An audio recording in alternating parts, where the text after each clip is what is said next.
Hi, everybody, and welcome to Keeping It Real. I have a young man with me today that I've known all his life.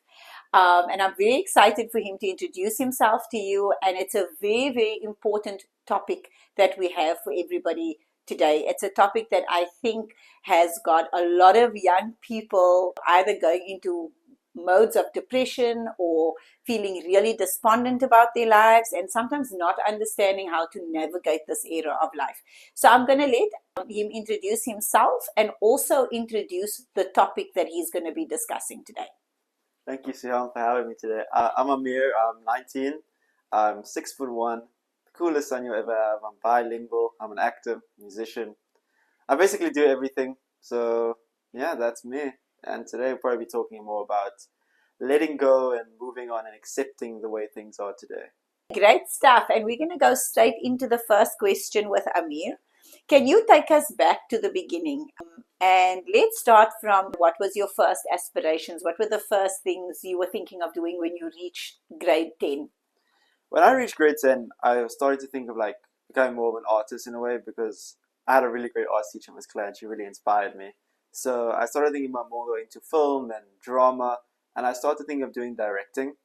And that's kind of where it started, and the snowball started for me, where I just kept diving deeper and deeper. And that's kind of where I realized that math and that kind of stuff was not for me. And by grade 11, I decided that I wanted to study acting, and I wanted to study it overseas. I didn't want to come back to South Africa or stay in India, wherever I was. I really wanted to go to Europe or America and really get more experience in those areas. So that's kind of where I was at that time in my life. Can I just ask you, what did it feel like to you as a young person knowing clearly that you wanted to go into the creative arts space while everybody around you were doing more what we call normal things? I think for me, it I don't really get a feeling from it. I think it's like I'm doing what I really love. And I think it doesn't matter. Like, if you can study anything you want as long as you really love it. Like, if you love science or physics, why not study it? Even though those aren't typical, like you're not studying engineering or something. I think for me, it wasn't really an issue having someone who's more analytical as my parents or my brother being more analytical. It's definitely a plus to have more creative, like mother and sister in that equation, because like it helps balance out the views. But I think like it's just because I love doing it, so it doesn't really matter what anyone else really thought of what I was doing. Okay, so it didn't really affect you, like looking at friends and everybody going, I'm studying law, I'm going to go study business, I'm studying engineering, and then you come out saying, I want to go into acting and directing. Yeah, it didn't affect me at all. I think I was quite chill with like what I wanted to do with my life, because my life, obviously. So. Okay. So let's look at, which universities were the ones that you really wanted to get into? That was like the dream universities for you. I mean, there were quite a few. There was Juilliard in New York. There was Lambda in London. There was University of Edinburgh, and you guessed it, in Edinburgh. Mm. There was other places as well that I got into that I really wanted to go to, like Bristol, and then there was also ones in like random places around England, like Leeds and stuff. Mm-hmm. There was also UCLA in America, Mm-hmm. and the Disney Studios, which is also in LA. Mm-hmm. Those are kind of the top schools I really wanted to go to, and I kind of applied to all of them. Okay. And what were you hoping for when you applied to the universities? I mean, was it what you thought it was? The whole process of applying to universities, and of course you had to do auditions, right? Yeah. Was that strange to you? How did that feel to you? I mean, I feel like with any university applications, the first step is always the same for all universities, no matter what you're studying. It's that like the application form. I think that's definitely the most stressful part of it all is that application form because you can't really, well, you have your personal letter, like who you are and whatever. I think that's the most expression you get. Otherwise, it's really just up to luck if you get in or not. But I think with the auditions, I've done an audition before, obviously for plays and stuff, but I think that was in person and it was completely different because I had to do all my interviews online and auditions online because obviously they're in different countries and it's not easily just able to fly there and just do an audition. So it was very, very difficult to get a hang of that. I think that was kind of the biggest worry I had was like trying to do it online and try and convey all that kind of emotions and stuff during an audition. Because like obviously you're performing pieces and when you perform a piece you have to try and get as much emotion out of it as possible because you're only performing for about a minute to 2 minutes max. So you have to try and make that really strong impression and I think it's really difficult to do that through like a camera lens. Okay, but is that not what you have to do in acting? Not really. I think it really depends. Like because I was applying for dramatic theatre, which is on stage. Okay. So that is definitely more in person. So it's easier to express it because it's about a vibe you bring and you can feel that within an audience. Yeah. Like you've experienced it through some of my plays, say it all the time. Like you could just feel from the stage what I was Yeah, no, doing. I think me myself, I think, being on stage, even speaking to people, you feed off people's energy and you feed off everything else in the room. And it also helps you to understand whether am I doing a great job or not? Should I change, the direction that I'm going in? Do I need to show more emotion? I remember listening to you auditioning in the rooms and you screaming your heart out there as though, there was something crazy happening in the house. I was surprised nobody called the police for us. Be exceptionally nerve-wracking to have all these strangers on the other side. You not getting, because I assume they give you audition, I mean, right? Do you just audition and then it's like done and then you just wait? I mean, most of the auditions that you do for universities, they'll do one round where you just perform it how you normally would perform it, and then the next section for you, they'll give you direction tips. And then after that, sometimes some universities give you feedback. Like I got really good feedback from Edinburgh and Yeah. Lambda, but universities, like especially the American universities, they don't give you any feedback. They will just say you're unlucky, try it again next time, and that's it. Okay, but I mean, like straight after you do your audition, like you did the audition for Juilliard, what happens after that? They just done, like you just switch off, or Yeah, I mean, for any audition, like I think, especially for the universities I applied to, you fit as soon as you finish with the 15-minute audition process, they say, "Have a nice day, goodbye." They end the call, and then you don't hear back for 2 to 3 weeks, and then you oh just have to wow, sit there and hope that they send you an email saying you've been accepted, or you've moved on to the next yeah. round. Okay. How did it feel to even apply to some of those prestigious universities? Because I mean, I know for me as your mom, just the fact that you applied to Juilliard, I mean, to me, that takes a lot of courage to just simply apply, to believe in yourself enough to say, I can apply to Juilliard, a really well known, prestigious place, to be given the opportunity to audition. What did that feel like for you? I mean, when I got my audition notice, I think that was the happiest I've ever been in my life, because obviously that you can still get rejected from your first part application, and they Yeah. reject so many people from that first Yeah. part before your audition. So to even get that first round audition, it was like the best feeling in the world. But I think applying to these universities, it's such a good feeling to have, because like, oh wow, there's actually an opportunity for me in this space, because they can see the kind of person I am through my application and they want to see more of me. So I think it's just really good feeling to apply to those kind of places.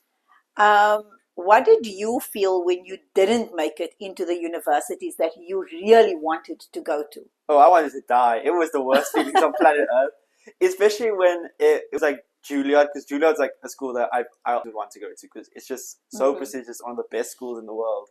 Like, but like the worst part is because they show you your score, and so you basically in a Teams meeting with about 17 or 18 other people who's also auditioned, and they put your scores all together on the screen so everyone can see if you made it or not. Yeah. And when you don't make it, or like, because I barely did, I didn't make it into the next round to round two. So you were very close to getting into round two, and I missed it by like a point or two. It was the worst feeling on planet Earth. I start crying. I think you remember, because I didn't even come up. You just heard my door slam. I realized, I think, when you weren't coming upstairs, and I remember when I came down and I asked you, and you were like, I didn't make it. And I thought, okay.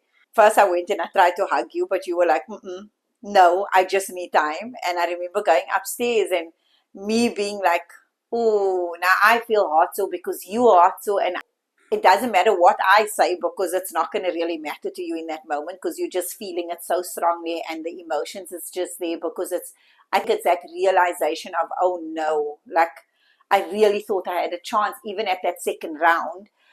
And so I knew there was nothing I could say that could be of comfort to you. There was nothing that because I know I'm that kind of person. When I'm disappointed, there's nothing really anybody can say, and don't tell me, it was meant to be or whatever, because it just makes me more mad because it's like, no, exactly. I feel like it was meant to be, and you try to self-criticize and you wonder what, where I think it's worse because you have a lot from when you're doing the auditions, you get a lot of adrenaline from it because like obviously the nerves and stuff, but as soon as you start acting, you put yourself into something completely different. And I had some very hectic pieces I was performing. I wasn't performing like simple pieces. So there was a lot of emotions and adrenaline already inside my system, and it just amplifies 10 times when that adrenaline drops down and you really realize where you are. And I think that kind of made it a lot worse to deal with, especially with the emotions. And you're right, it does suck when someone tells you, oh, it's just not the right time or place, something will come. Okay, if it's not the right time or place right now, this felt like the time and place where I needed to be somewhere. So yeah, you're right about that part. just so everybody else can get a picture of the dream for you. Like, when even you didn't get into Juilliard, what was, the next best thing that, that where you really wanted to live and you could see yourself studying and having an amazing student journey there? What was it for you? I mean, the dream would always have been New York. I can't lie. That was always the dream. Just to go to New York because New York is just so cool. It's like the coolest Yeah. place on earth. Like, who wouldn't want to be in New York? But after Juilliard, that rejection, Mm. I think my mind really was set on I want to go to Europe. I was like, I'm not living in LA. It just seems Yeah. so boring. Mm. So I was like, so then it was London and Lambda, and I would really love to live in London because there's so much theatre spaces around there, and especially not that even in the smaller towns in Mm. London or smaller cities like Bristol or Mm. Brighton, whatever, the theatre spaces are still so massive. So it's so easy to just go around, find auditions, Mm. and get roles and get experiences and stuff like that. So the next best thing was definitely just move to England. I think that was my next vision, my next plan. Okay. When you imagined your future then, what did the best case scenario look like for you? Juilliard, 100%. I would have been Oh, I'm saying if you when you what didn't get into when I Juilliard, when didn't you get didn't into get into Juilliard. Juilliard, you didn't get into Lambda, and then you had obviously the other universities that you did get into, like Bristol and those universities. What was then? How were your choices that you had? I mean, the biggest factor into where I chose to study is definitely the lifestyle I would have had there Okay. because I don't like sitting at home. Like I Mm, like going out. I mm, like doing stuff.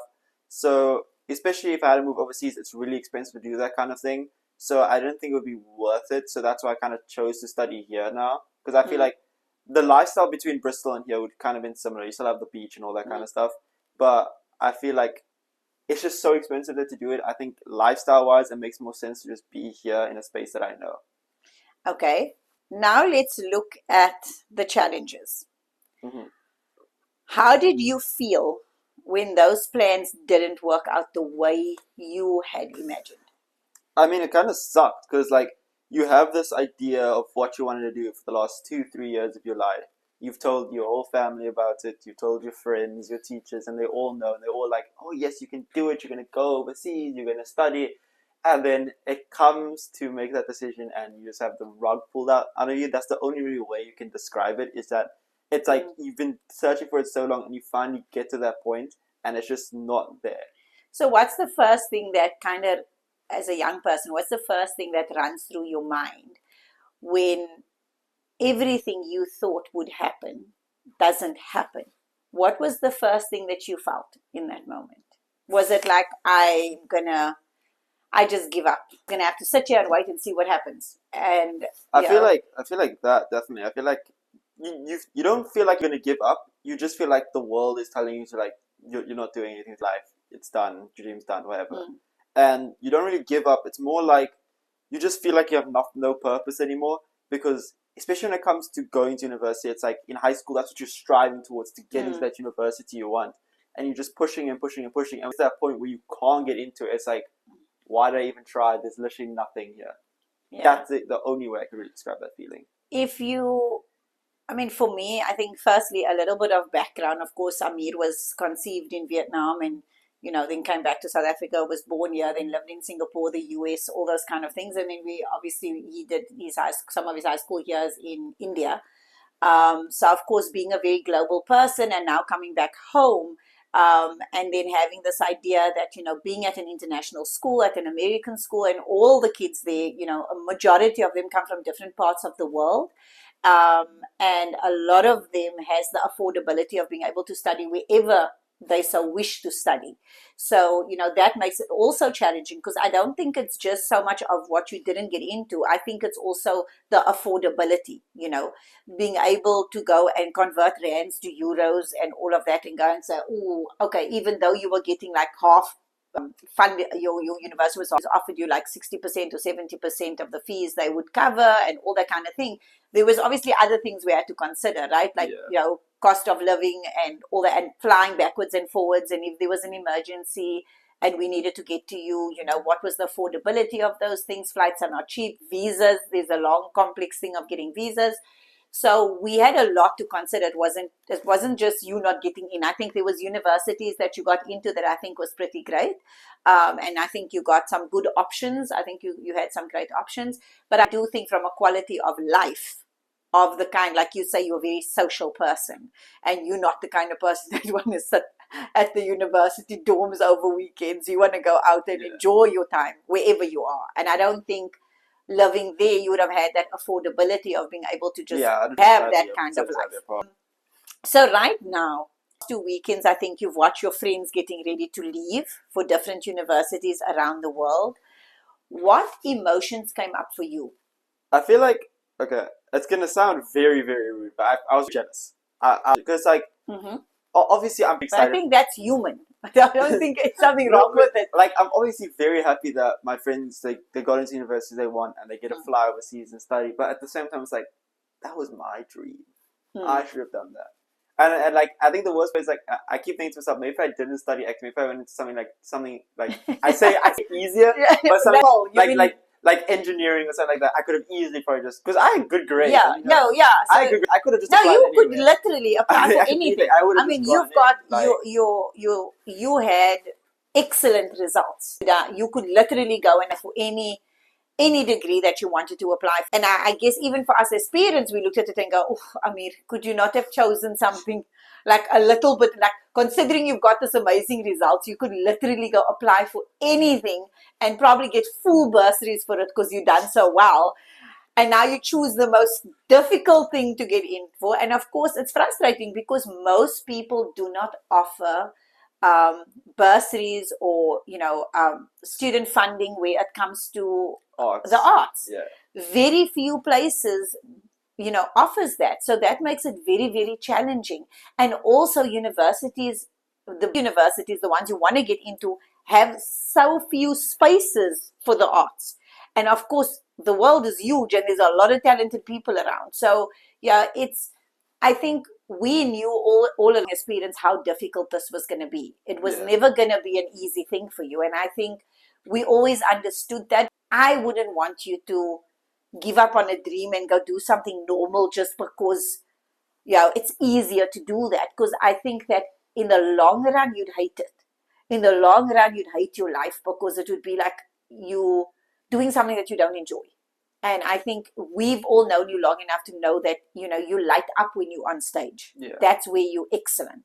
So I know that for you, maybe, you looked at it and go, oh, maybe I should just go do something else. Then I can have that overseas student experience. I know, especially because like obviously I know people that got accepted to Harvard and whatever, but the universities I applied for, there was less chance of me getting accepted than the people that went to Harvard or Stanford or whatever. Because, for example, with the University of Edinburgh, I remember when I was speaking to the person, they were telling me that around about 5,000, 6,000 people apply for this acting course. Yeah. And by the final round, around 20 to 25 people get into the school. Wow. So that's less than 1% of selection, which is, and Harvard is about 10% for any course. Yeah. So I already knew like it would be difficult to get in, but you know me, I do know a challenge, and yes, I do get like hit pretty when I get told no, but I think it really does just build you eventually. It's like, because like yes, I could probably get 1,000 yeses by going to study like engineering or psychology, but I just don't think it's as rewarding as like doing the thing you love and then finally getting that yes, even if you have to prolong that yes. And I honestly think that this is the time to get the no's, because I think that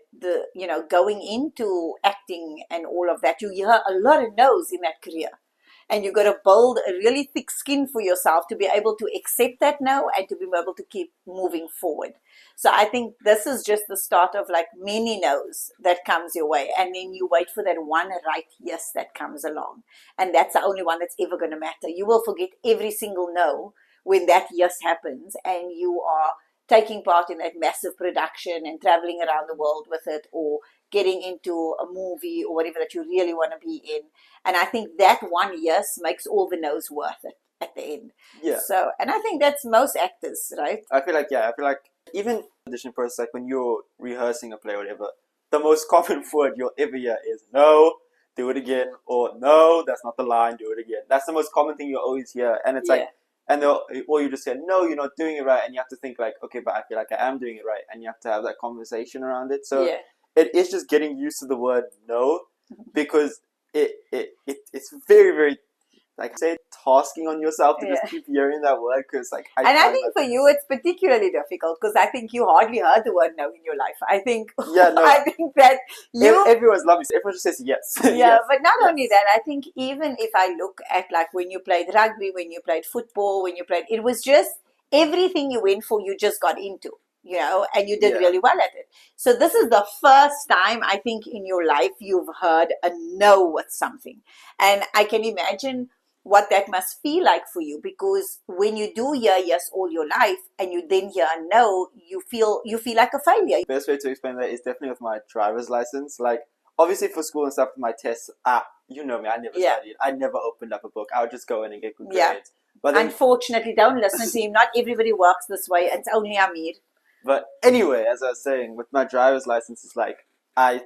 I studied hard. I put in hours of work, and then I failed and failed, and that it hits reality hits hard because like for me, I could come up with them. It's like Amir Bateman doesn't fail. And I think that's the only way to put it is like that's another example is like you put all this time and effort into something and then it just doesn't pan out and you just feel like complete failure and you just feel like, oh, I'm gonna give up, I don't think this is for me, blah blah blah. I think that's like the situation to it. True story. Is there a part of you that feels left behind? A part of you that's also proud of your friends, even though you feel like you've been left behind? I do feel kind of left behind. I feel like I'm watching everyone just go forward and enter a new stage of their life and I'm kind of in a stagnant place. And I think the realization will probably come in December because like everyone that I know will come back from the university from South Africa and they'll be like, oh, my semester one's done, it was so fun. And I wouldn't have started university yet. So so I feel like it'll probably hit worse there. But I'm obviously very proud of them. Like they've worked hard to get where they are Yeah. and to do what they want to do. So obviously, I'm super proud of them. There is a big feeling of being left behind by them, but I think I'll always be proud of my friends for doing what they want and going where they want to because they work for it. So Okay, what's been the hardest part of sitting in this space while everyone else seems to be moving ahead? the worst part is definitely the social media aspect. It's like I obviously I'm at home a lot, so I have lots of time. So I'm like on my phone, whatever, looking at people's stories. And then they're in class, in the lecture halls, they're in America, they're at a party, they're doing this or that. They're just somewhere else doing something.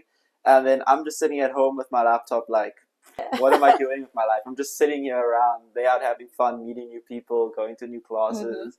I think that's like that's the media aspect of it. Yeah, and I think today it's not. I mean, I remember when I had finished matric, and a lot of my to universities, and my parents couldn't afford to send me to university, so I wasn't. That was not in the plans for me. Even though I always thought like you, oh, I'm going to go to university, and this is how. And that was not. It was not a linear journey for me. It wasn't like for everybody else. They get to matric, they're looking forward to getting to university, and they leave and go to Durban, Cape Town, wherever and all of that. And then, this is going to be the way my life was going to pan out. And then you get there and you realize, okay, this is not happening for me. And you watch everybody else going. But the difference is that I didn't need to see it on social media. We didn't have that at that time. So it was kind of like I was protected from that side. So Yeah. even though they were away, matric ended, we were finished, we were done, and then we went our separate ways, and that was that. And I think for young people today, I think that's very difficult because it's almost like being rubbed in your face. Yeah. Now, yeah, we got it rubbed in our face from our parents. Couldn't you be more like this person, more like that, but whatever, or aunts or uncles that looked at you with such pity, like, shame, you didn't get to go.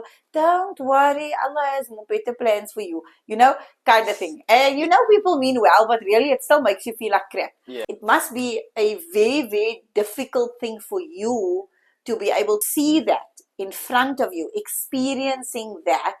And as much as you go, oh, I'm so happy for them, you're also going, I wish that was me, right? So how are you navigating that social aspect from it? Do you just kind of turn it off, or do you just go, oh, let me not look at that today? I mean, I kind of still look at it, kind of like pushes me to try and do something interesting with my life. Not to like flex on anyone or anything like that. Yeah. It pushed me. It's like, if they can be out enjoying their lives while they still have university, I should probably be outside or just doing something that I enjoy doing and having fun with it. Especially because I'm not in university. I'm not like I have a lot of responsibilities to do anymore. Yeah. Besides like make up my bed and clean up my room. And look for a job. That's not what we're talking about. So it's like I just pushing me to go outside and do things and just have fun. Okay. Now, do you ever think that maybe life isn't saying no to you, but just saying not yet? I think about that quite a lot actually. It's like when you first hear that rejection letter from Juilliard or whatever, it feels like the world is just saying no. But as time goes on and you start to really process what's happening and how everything's going, it's like you realize that things don't always go like that. Like you were saying, it's not Mm, always in a straight line. Like you don't go matric, you go university. mm, Sometimes you stop and you have to take a left turn or whatever. mm-hmm, So I think it's definitely a not yet mm, because obviously now I've had like 6 or 7 months to grow myself mm, and do different things and discover more about who I am, which I think is a good thing. So mm-hmm. I think it's just taking me on a trail that not enough I people think you've only explore. had 3 months, but I'm okay. saying like in the Yeah, entire thing, yeah. like from then to when I Okay, start yeah. university, it's like 6, 7 months. Mm, So I'm saying it's taking me on a trail that not a lot of people normally go on. A lot of people just jump straight into university. They mm, don't take any time off. They just go straight into it, straight mm. full work again. And it's nice to have that time where it's like I can just sit back and think, what is it that I actually who I want to be and what I want to do with my life. So when you are busy, reflecting back, do you ever think of things that you think you could have done differently? That you look and you say, maybe I could have done this differently? Oh yeah, definitely. I feel like my auditions. I feel like with my auditions, I gave everything I had, and I got a Mm, no, and that's that. That's mm, fine. But school and stuff, I could have tried a little bit harder, just a little bit more, study a bit more. But I feel like otherwise, I don't really have any regrets for how that past few years went. I think I lived it to the best I could have, and I had the most fun. So really, no regrets. I don't really think back on it negatively. I think as your mom, I think that what I feel, you maybe don't agree with me, but what I feel is that what you could have done differently is maybe audition some more, like not with universities, I'm talking about like with theater productions and that kind of thing, and get more involved in the theater world. I think that would definitely benefit you. And I'm saying this also for anybody else that's applying for the same kind of things. I think it's really, really important for young people to know this and to understand the importance of what you do out of school is as important as what you're doing in school, especially when you're going into the arts field. I think that, having that, those experiences would have been really great for you to be able to do more out of school Like I, experiences. I really do agree with that idea, but I feel like because I was living in India, there's not as many English productions going around there, so it's really difficult to try and find those kinds of things. Mm-hmm. And once we went to South Africa, I probably should have just done auditions anyway, but it was really difficult to try and think of doing auditions while also trying to resettle myself into a new school and into a Mm-hmm. new environment and make new friends because I feel like if I had just jumped straight, like, okay, let me just go start doing auditions, if I had gotten parts, it would mean that I'd have to cut off parts of my social life. And that's a very difficult thing to do when you move to a new school because I'll just go to school, sit alone, come home, and go to work, Mm-hmm. essentially. So I think when I was trying to reset on myself, I couldn't conceive of just doing it like auditions and stuff Mm-hmm. because I really wanted to first try and build a social life here and like a backing for it Mm-hmm. because when I moved back, like I said, obviously I had Isham and Tashrika Mm-hmm. and some of my friends that we already had here, but I didn't really have anyone at my school, and that's kind of the most important Yeah. part for me was trying to just enjoy my final year of high school. Okay. Get that completely. In the past few months, what have you started to learn about yourself? Things you may have noticed that you might not have noticed if you went straight into university. I think I definitely would have noticed how musically gifted I am. Yes, go listen to my album on SoundCloud. Sorry, I just had to This plug is that. not a marketing thing. Come, carry on. No, I feel like I would have learned that I have so many skills in so many different areas. Mm-hmm. Like obviously, like especially when I moved back to South Africa, I started learning more about like my range of skills that I have from like editing Mm-hmm. to that kind of to photography, that kind of thing. Especially now that I'm here, now it's like I can do sound design, I can make music and stuff like that. So I've definitely been learning more about all my talents that I actually have available. Because like when you write your CV or whatever for university, they have to ask you to put like some talents that you have or some extra Mm-hmm. things that you can do. So now it's nice to know that when I do go to university and I apply overseas for my second year or whatever, I can just put I can do this and that. So a very learning experience about who I am and what I can possibly do with my What life. did you learn about yourself from an emotional aspect? Oh, I'm a tough cookie. That's definitely what I learned. I feel I've definitely learned to be more patient.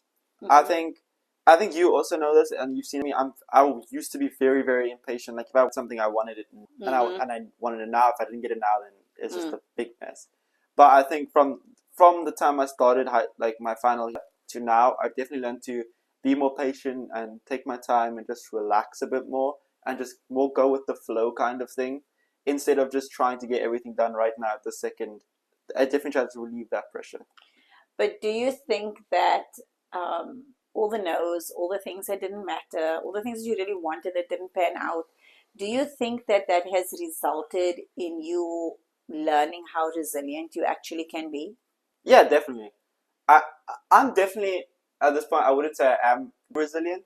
I have that ability to be like, okay, it's fine. I have Mm-hmm. that resilience in me, but I think this past year I've just grown more and more resilient, like slowly, but like little bits Yeah, and because I pieces. think, I mean, of course, this is not the only thing that happened. I mean, you had to move from India in your Yeah, final year and then move to South Africa school.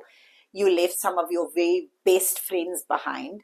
So that I know how difficult that was for you. That was I think, a greater challenge to you than hearing the no's from university. yeah, definitely. I think that was very, very challenging for you. I think there was worried about how you'd fit in Mm. here to a new school and with kids that has been together for a long time. And then you coming in and you're the new kid in your final year. For you, if you could express yourself in the when you look at resilience that you've had to that you've even built, you just had Hmm. to have it, because if you weren't resilient, like you could have come here and just failed at everything, right? But I mean, you did exceptionally well, and I think both Dad and I think Tashrika Sham would all agree, including Ziad, came here, and as despondent as you were at first, everything was horrible. The school was horrible. You didn't like anything about it. It was dark. It was dingy. It was not the, and then I was like, Daddy was like, oh, how is going to play out? He's really unhappy here. And I knew that that was just, of course, your frustrations and your disappointment that was speaking. But of course, I didn't want to say that to you. But then you got there, and I mean, what surprised you most about yourself when you got there? You always tell me this all the time, but I think something that really I keep getting surprised by is how easily I make friends Mm-hmm. and how easily I can like grow together with people. You always tell me like, oh, Amir, you're so good at making friends and blah blah blah blah. Whatever, like I'm very social. I don't normally see it, so that always surprised me how social I can be. Mm-hmm. And I think what really surprised me the most was how easily I was able to adapt to the new school Mm-hmm. environment and to the things I was trying and doing and stuff like that. So my Mm. adaptability, I'd say that was like my biggest shock that I've never ever seen myself adapt like that before in my life. I always knew you had it in you because I've seen you in so many different countries, and you maybe don't remember some of them, but you've always adapted to things quite well. But I mean, you didn't just adapt. I mean, adapt is one thing, but you went full force into the new school. I mean, you were involved in literally everything, from videography to photography of events to DJing at things to, being part of the material of that entire school. And that happened like in months. I remember the first time we came to school, and I mean, this was probably like a few weeks after we got there, and we walked in, and your principal came to me and said, "Is Amir your son?" And I was like, "Yes." And I thought, "Oh no, what is he going to say?" And then he looked at me and he was like, "Oh my gosh, what a fantastic addition to the school. He has been doing so much. I don't know if he's been telling you everything he's been involved in, but my word, he came in here and he is making a difference. And I know we're going to miss him when he's gone." So to go from someone that was so despondent and then become such a part of a school that it looks like you were there for years to get to that point. I mean, I'm sure there's a lot of young people out there that, has to go into that same kind of scenario and have that same experience, and they're struggling. What is it that you needed to tell yourself that got you to just shift from I'm disappointed, I'm frustrated, I'm irritated to now, okay, I'm here now? I feel like it's an artist thing actually. It's Mm. like you can take a bunch of different emotions and just put it to work and get things done. Like it I feel like the one nice thing about high school as well is that you make friends by proximity to people. Mm-hmm. So one thing I will say is that you take all that frustration, that anger, whatever, and you just start doing things. Like I media for our school, and and when I got to shoot some of the videos like Yeah. that, I could just express myself however I wanted. Yeah. And I think that was a good thing, especially also with English class as well. My essays, the way I viewed books and stuff, you could definitely tell that not everything was right to me at that time. But yeah, so I just got to express myself in so many different ways that eventually just went away, and I made a lot of friends by just being in close proximity. Like with my media club, that time at Akil, we just were in the club together, Yeah. and we spent our time together and became good friends from that. So I think if you want to just try and connect with as many people as possible, it's just like be involved in your school or different clubs or stuff like that. And I think also doing things that you really love to do, because I think that was the opportunity you got at the school here, was the opportunity to do all the creative stuff that you actually always enjoyed doing. Yeah, definitely. And I think that also just gave you that, I don't want to love the school because that means I'm giving in to my mother. So I think that, watching you, get back to your normal self from this, depressive soul that was walking around the house because your parents, what horrible people we are, took you away from your best friends, your best life, and then we brought you here. I'm just so mad. And then you end up at the school and you excel. So I must say, I'm very proud of that. And I think there's a lot for a lot of young people to learn, is that take the frustration, let it fuel you into what you want rather than holding you back from things. Even if you're angry at your parents for making decisions for your life that you really didn't want, it's to look and go, it's still my life and I still have to make the best of it. And I think that's what Ameer did. He took the anger, he took the frustration and all of that, and he threw it into the things that he loved and he excelled at it. Has this time changed the way you see your path forward now? Yes and no. I feel like everything everything I do is still leading in the same direction. It's towards us. Yeah. I'll always be an artist. I don't think that'll ever change. Especially, I feel like I could never see myself just switching and going into a STEM subject, going to study physics or whatever. I could never in my life would I ever do that. I think most of my life I'll always see myself as an artist, but in which aspect of art I'm going into, I think that's the only part that's really changing. It's like sometimes like I still want to do acting because I still really love doing acting, but at the same time it's like I really like making music. I love performing my music, that kind of thing, and it's kind of that intertwining. But luckily, it all comes to the same idea that I need to be on stage. I need to be in the spotlight. So I feel like it's not really changing. It's just like the path I'm gonna take to get to my final goal. Yeah, so I think it's all just adding value to where you eventually gonna end up. I'll be somewhere on a stage, so you guys will see me somewhere. I'll be there. Yep, you probably will. Sometimes we only understand later why a door didn't open.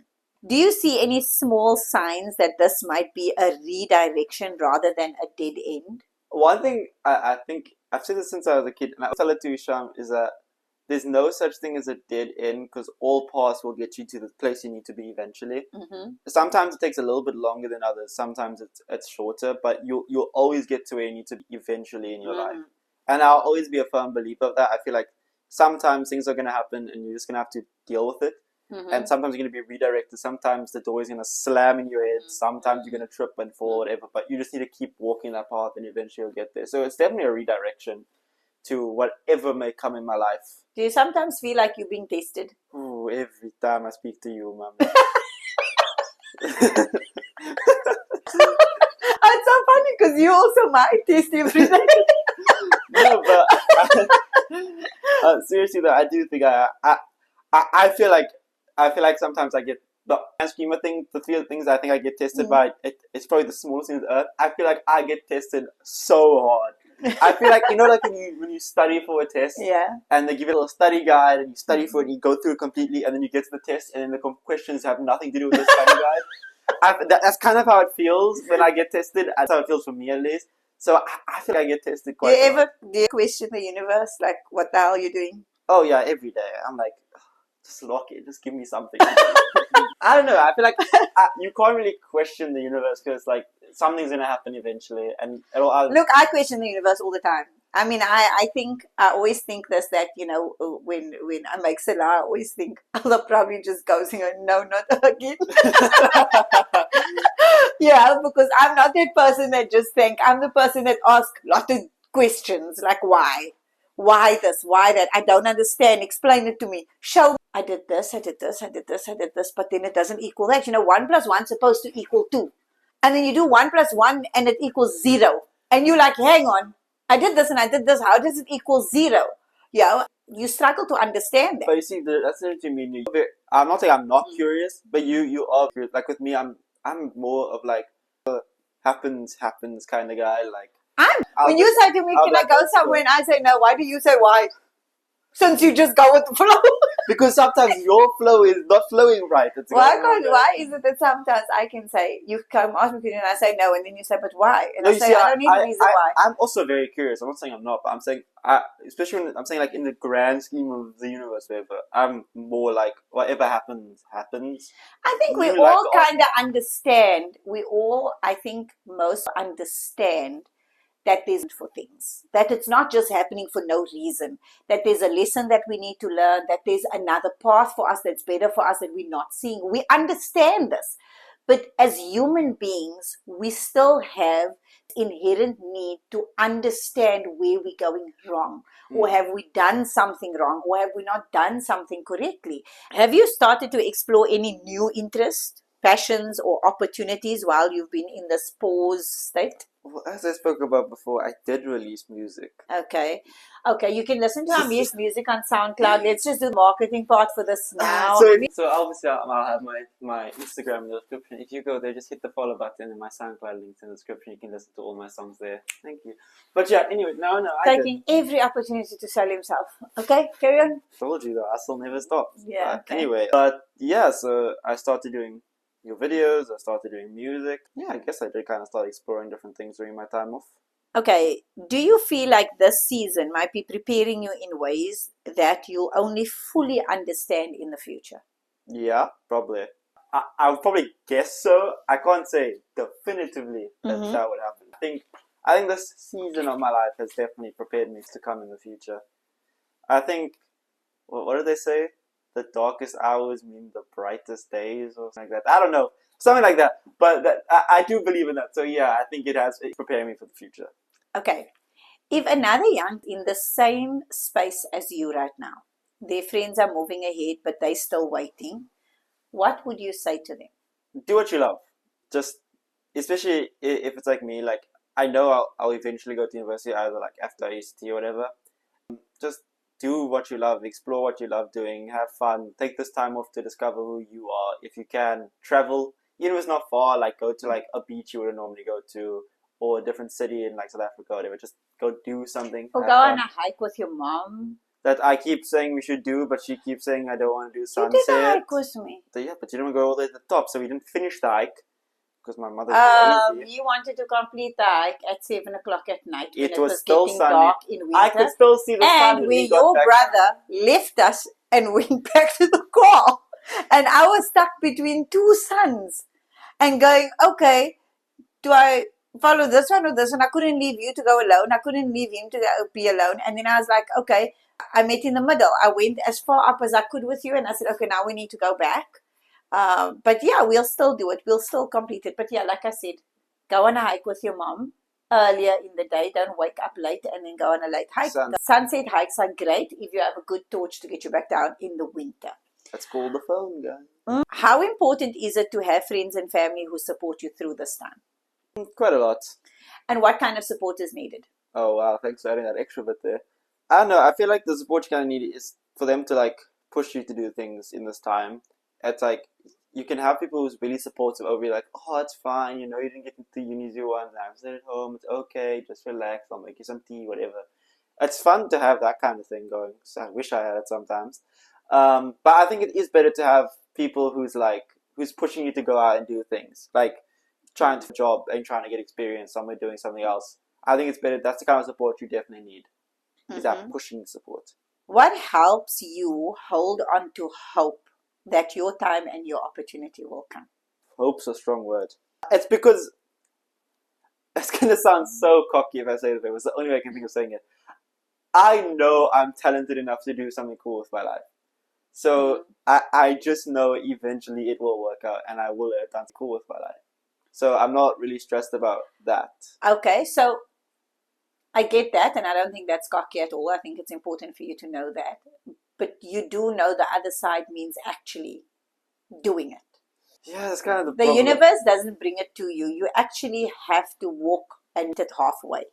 So it's waiting there for you. It's there for you, but you actually have to be walking towards it. You can't be sitting or laying on your bed, scrolling on your phone and expecting it to come to you. You actually have to go to it. And like you've done with your music, where you've actually started doing it and releasing it and putting it out there now and all that kind of thing, I think that's the kind of attitude you have to have with your life, is that don't wait for it to happen. Yeah, you have to take charge. You know, can't just sit back. Take the talent, take the belief, because talent alone is going to get you nowhere. No matter what people try to sell you today on social, you've got to work hard at your craft. It doesn't matter what it is. It doesn't matter if it's engineering, if it's business, if it's the arts. You gotta be willing to put in the effort in your craft. And the thing is, if you love what you do, it's not a job. If you love what you do, you don't care how much hours you spend doing it. You do whatever you have to do to get there. So it's one thing, I think, to be able to know that, something great's going to happen, but you also have to know it because you know the kind of person you are. You got to know that you're not going to give up. You got to know that you are going to keep pushing forward. You're going to keep going for what you want, and you're not going to stop. And that's why you're going to get it. Not just, yes, your destiny is there. It's waiting for you, but you got to get towards it. On Short Market Street, actually. Okay, looking ahead, even though things are uncertain, what excites about what the future holds? I guess really recently it's been like the people I get to meet. I feel like I'm always excited to meet new people, but I feel like that's one of the things that keeps me going. It's like, I can't wait to meet someone like this or like that. And I know I'll probably cross paths with them one way or another, but it's definitely I get to meet new people and experience new things. I think that's what excites me most for the future. Can you tell me what is your favorite quote? The main one recently has been, yesterday is history, tomorrow is a mystery, but today is a gift. That's why it's called the present. I think that's a good one that I've kind of started thinking about, living by. About how social media influences young people in when it comes to career choices today. I would say, actually, quite positively. I think social media is the only reason we have as so many people go into so many diverse fields. So it's quite easy to find like people doing weird degrees and finding out how to do it and that kind of thing. And also, it's like it's also promoting a lot of times where you don't have to take the traditional path, where you don't have to go through uni and go and get a job after. You can just start your own business, or you can start trading, that kind of thing. So I think it's quite good actually for my generation. It's really showing us there's multiple different pathways to the same goal. What did you find with us as your parents? What did you find very frustrating that you thought, I wish you guys could just understand this? Oh no, I think you guys are quite understanding. I feel like there's nothing in my life that you guys haven't understood. I know, but I'm sure there's moments of complete frustration. Like maybe there was stuff you were going through in your life that you thought, we don't really get, or we don't really understand it. Or maybe you were experiencing certain emotions or feelings and you just thought, you guys don't get it. I think the only time like I felt like that explicitly was when we moved back to South Africa, where I felt like you guys didn't really understand what it was like moving back. That's the only time that was like that for me. Okay. And what did you wish at that time that we understood better? Or how do you think we could have handled it differently that might have made it easier for you? I feel like I actually don't know, but I just think like you guys really did it in a way where it was like it's not that big. Like I felt like you guys thought it wasn't that big of a deal that I'm just leaving. It's like, oh, I'll make, like you kept telling me, oh, you're gonna make new friends, you're gonna go to new school, have new whatever, blah blah. And I feel like you just didn't understand that it was like it wasn't that I know I'm gonna make new friends, I know I'm gonna go enjoy my school, my final year, whatever. But it's like you don't understand that it's the fact that I've left basically all my best friends, that my core friends. I've just left all of that behind. Yeah. I think that's one of the things you guys didn't understand, and you guys made it feel like I'll just replace them. Yeah. I think we did understand it, but I think our guilt for doing it, we needed to excuse it.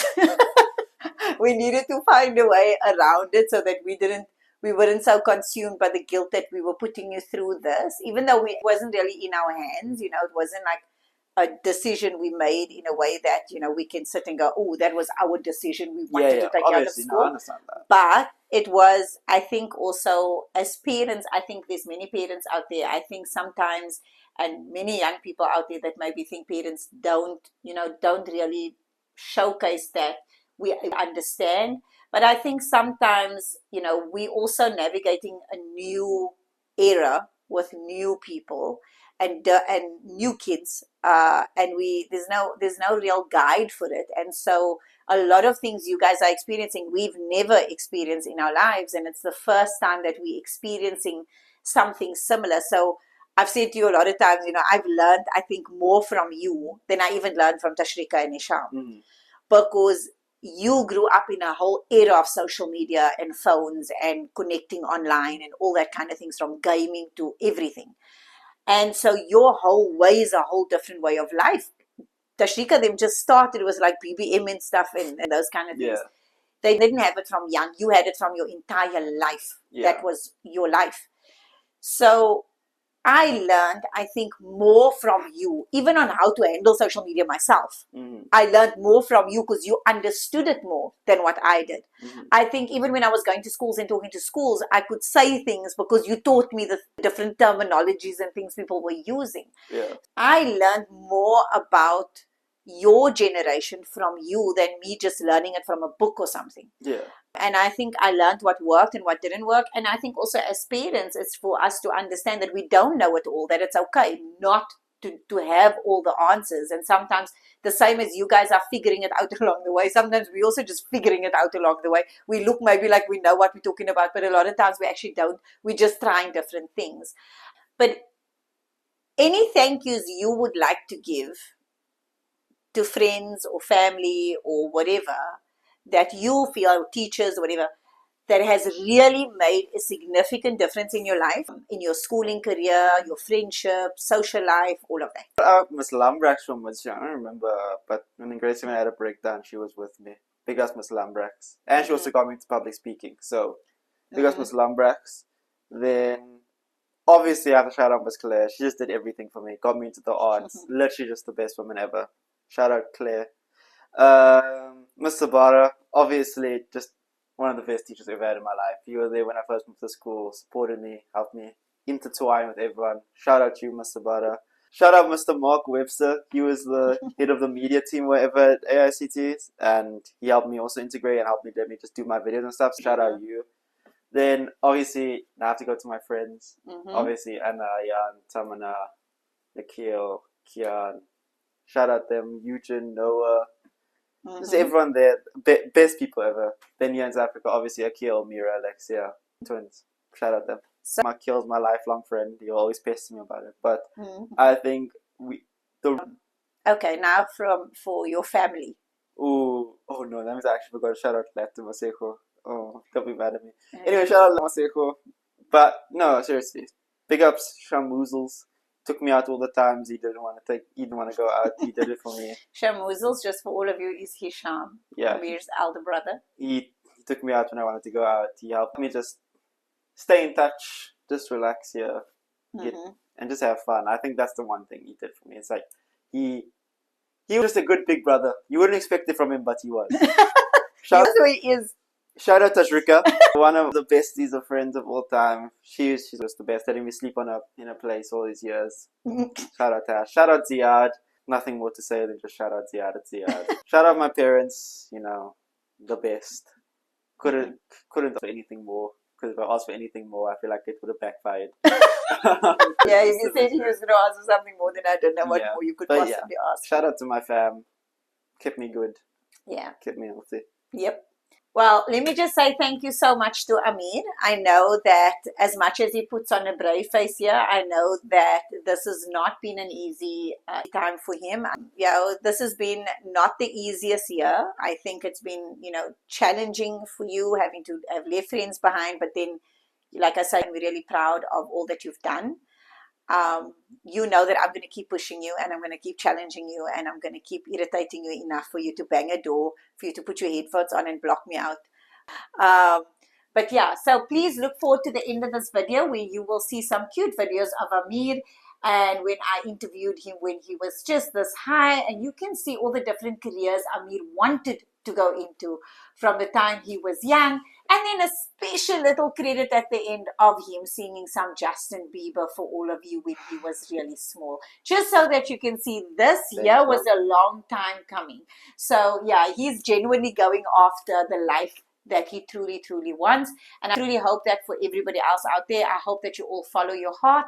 You all go after the things that you really, really want. And when life throws some lemons at you, you make Sprite. passion fruit and lemonade, people. Just kidding. You make lemonade. So on that, any last words, Ameer? Thank you guys for having me. I know you always enjoy seeing my face, so you guys are also welcome for that. I'll see you guys. I'll see you guys twice actually this Thursday, so enjoy it. Okay, well, on that note, keep it real, everybody. Ready. Never say never. Never say it. Ah! Never say never, ever. Pick it up, kid. Yeah, yeah. See, I never thought that I could walk through fire. Never thought that I could take the burn. There's no turning back. Heart under attack. Everything I hear. Just in my destiny. I will never say never. Pick it up, kid. When you knock me down, I will not stay on the ground. Pick it up, up, up, up. I never say never.